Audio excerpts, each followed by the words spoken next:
Hey, it's Taylor, and in this video, I'm going to be talking about a type of product that I don't hear anyone else talking about to sell on Amazon.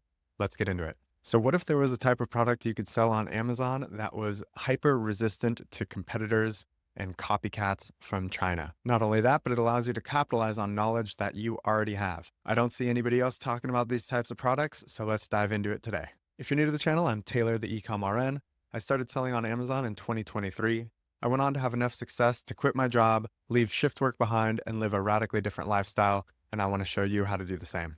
Stay tuned to the end of the video because I'm going to be introducing my first products as a case study. Hit the like, leave a comment if you'd like me to do more of this kind of stuff, and be sure to subscribe so you don't miss out on future case studies of my actual products that are selling on Amazon today. To better understand what I'm going to be talking about today, I think it's helpful to zoom out a little bit and look at the types of products that people typically talk about to sell on Amazon. And you've probably heard me talk about this as well when I approach different strategies and methods for selling products on Amazon. Things like private label, brand registry, and consumable products all play a role in this kind of product hierarchy. So I've talked before about how private label 1.0, or the original private label method, which involved just slapping your own logo or brand name on a generic product and selling that same generic product on Amazon, is very difficult to do nowadays, if not impossible, because of the amount of competition that entails. Essentially, your product has very little protection. There's very little moat. There's very little obstacles for competitors to overcome in order to sell a very similar product to yours at a lower price. A step above this involves making some sort of design or functional change to the product so that it's harder for competitors to come into the space and directly compete with you. And then there are also the approaches I've talked about, such as making a killer brand. So you essentially have the same product, but the branding is much more robust and you're driving your own loyal customers to your product on Amazon, as well as kind of this one of one approach where you're the only person selling a specific type of product on Amazon. And so you're first to the market, and that's a successful strategy in and of itself because now all your competitors are just playing catch up. In previous videos, I've gone over the pros and cons of each of these, the specific hurdles you'd have to overcome to make each one of these types of products successful. But in this video, I'm going to introduce a new concept, a new type of product, and a new strategy that has proven quite successful for me personally. And that is essentially an information product. So there are a lot of benefits to this. First off, as we've already talked about when we talk about brand registry, Amazon takes intellectual property quite seriously. It's one of the main reasons why sellers who are trying to wholesale or sell under a different brand or on a different listing receive a Section 3 violation, essentially getting their account deactivated because they didn't have proper authorization to participate in that person's intellectual property, namely their brand name. However, there are many, many more ways to leverage intellectual property in order to create a moat around your product, in order to make it more defensible and make it harder for people to compete. Obviously, one way to do this is to get a patent or to come up with something unique and new to the market and actually successfully apply for either a design or a use patent for your product. Now, the patent process can be quite long, it's a little bit complicated, and it can be quite expensive, but there's actually another way to safeguard your intellectual property, and that is a copyright. Now, a copyright is, in general, in my experience, much easier to get, much cheaper to get, and much faster to get. So how can we apply this to products on Amazon? If you are to sell an information-based product, something educational, something that you've thought of that is your ideas, as your own unique contribution, you can have that copyrighted and thereby protected from competition on Amazon. I typically talk a lot about the nursing niche because that's just where I happen to be having success right now with this strategy. But it could apply to a broad range of different niches of different markets. But essentially, you're looking at products like flashcards, infographics, badge buddies, if you know what that is, reference sheets, study guides, cheat sheets, etc. And obviously, last but definitely not least, would be books. All of these types of things, because they feature your own knowledge and will be formatted and presented in your unique way, are available to be copyrighted and therefore protected from competition. So to give you a more concrete example of what I'm talking about, let's actually look at a couple brands on Amazon that are pursuing this strategy. So the first brand I want to highlight here is called Level Up RN. They are primarily selling flashcards on Amazon in the nursing space. And you can see here that their 30-day revenue, this is approximate, is about $300,000 a month.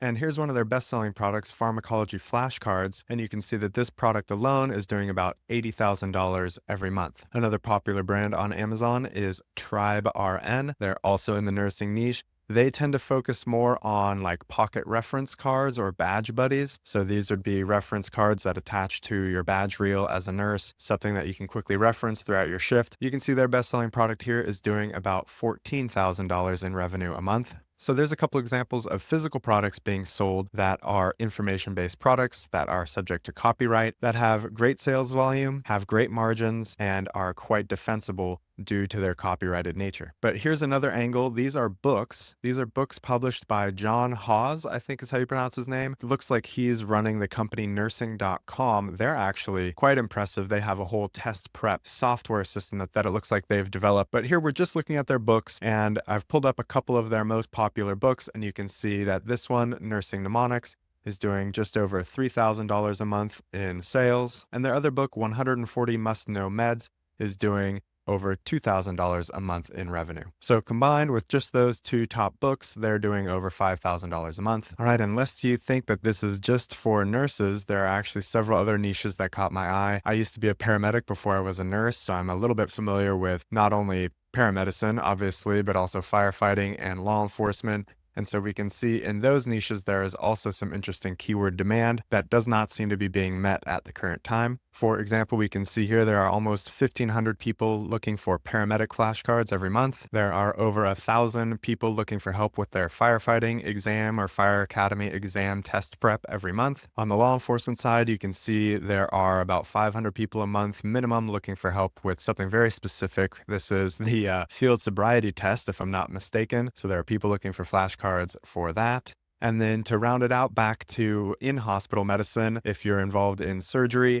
you can see there are about 1,000 people a month looking specifically for surgical tech or surgical instrument flashcards to help them prepare for their role in surgery. Now, these are just a couple examples. I'm sure if you are more familiar with those specific niches than I am, you would likely be able to find even better opportunities and potentially more search volume if you were able to narrow down those keywords a little bit better than me. But I think that proves the point that there is definitely some room here on Amazon to start moving into this educational product space, whether it's in nursing, healthcare in general, pre-hospital medicine, law enforcement, or firefighting. These are just some of the things that come to mind when I think about education, because I've gone through similar schooling. But I'm sure if you are a plumber or pipe fitter, or you're an electrician, or you're involved in any industry where there's some sort of certification exam or standardized test that needs to be prepared for and passed in order to obtain the certification, in order to be able to work in that industry, I'm sure that there's a demand for that type of educational material as well. Now, you might be thinking, hey, I can't do that. I have no idea how to make a set of flashcards or publish a book. I couldn't compete with that type of quality of educational material. I don't have the certifications, et cetera, et cetera. There are quite a few excuses. And to be honest, I guess I thought some of those same things when I first started, but I want to show you a couple of my actual products that are currently selling on Amazon. So you can see that it doesn't have to be perfect and you don't need any specialized credentials. If you're able to give people what they want, they'll buy it. And so let's take a look at some of my products. I kind of chuckle because, again, I think I have a lot of room to grow as I continue to make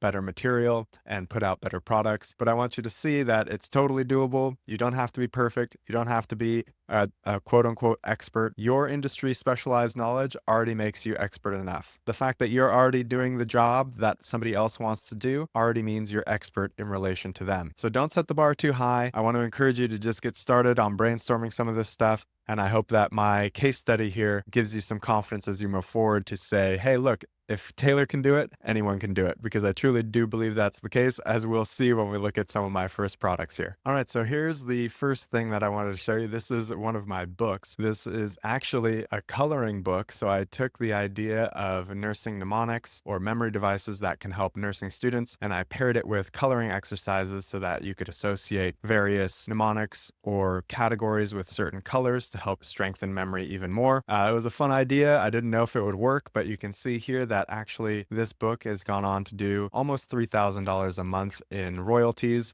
But as you can see here, this book has gone on to sell about 175 to 200 units a month, give or take, based on the month. I think you can see that this is kind of a unique twist on what was being searched for on Amazon. And it's also something that you might not think there would really be any demand for. But here it is, and it does make sales. I can definitely attest to that. I'll actually show you in a little bit the actual profit that I make per month from this book and the associated flashcards. But I just wanted to show you that, you can do this. It doesn't have to be anything groundbreaking or revolutionary. If you're able to just take something, make it 1% better, put a 1% twist on it, or offer it to a slightly narrower niche audience, you're likely to stand out and you're likely to make sales. All right, and if you saw my last video on this subject, you'll know that I try to take whatever information I've packaged into one product and reiterate it, reuse it, reformat it, or repurpose it into a different product. And so that's what I did here. This is a set of flashcards based on the same information that was contained in the book. And you can see that these flashcards have gone on to sell about 100 units, 110 units a month, depending on the month, which makes me about $3,500 a month in revenue.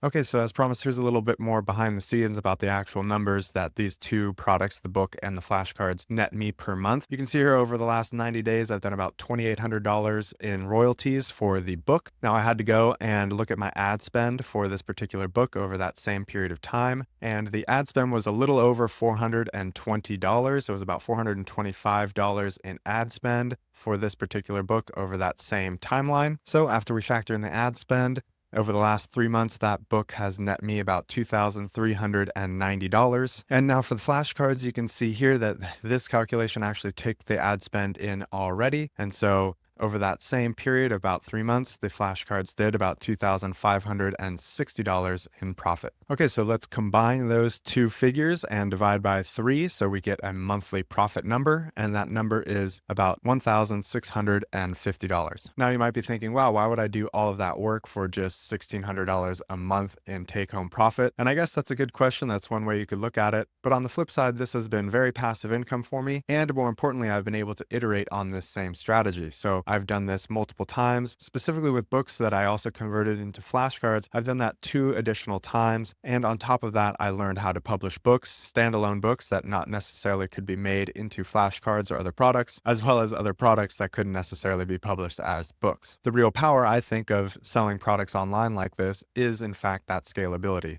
that you can go ahead and once you learn the basic skills, once you have some experience, you can go on to add additional products and build out a whole product line, a whole brand that can generate a significant amount of income. I've talked previously about how much money I've gone on to make using this strategy, as well as combining it with standalone books and standalone products. But what I want to point out in particular about this strategy is its low startup costs and its relatively low risk. As I mentioned in the previous video, you can publish one of these books for about $300 to $400, which is not that much of an initial investment, and it allows you to iterate and test market fit along the way before you make gradually bigger and bigger investments. So for example, I was able to see how popular the book was before I even launched it by offering it as a free lead magnet. Then once I published it, I was able to use the sales from that to give me an estimate of the demand it might receive as a physical product before I made the physical product, and so on and so forth. And again, this is all information that you already know. This is stuff that you've already put in the time and work to figure out. You're just taking things that you already know and turning them into products that other people can buy. And in doing so, creating more passive income for yourself. That once again is quite scalable, especially once you learn the ins and outs of publishing and of launching products on Amazon. You can go on to do this in other areas. Maybe you don't want to teach other students how to get your job, let's say. Maybe you want to teach the public something that you've come to learn through your profession. Or maybe you just want to launch a product that serves people in your profession or serves students trying to get into your profession. And again, as you get more experience with this, as you learn the ins and outs of selling on Amazon and publishing on Amazon, you can go on and just publish books that have nothing to do with your profession and make products that have nothing to do with your profession. The point is, I think this is a good way to start, and you have the ability to scale it as big as you want. So I hope this video has given you some ideas, some inspiration. Maybe you want to try something like this for yourself. As always, you're welcome to join my free school community. That way you can get one-on-one feedback from me about your product or book idea. In the meantime, please consider leaving a like or a comment for this video, letting me know if I should continue to make this sort of series, because I plan to break down each of my books and products as case studies so that you can learn from my process so far, not make the same mistakes, and hopefully go on to make even more money and have even more success.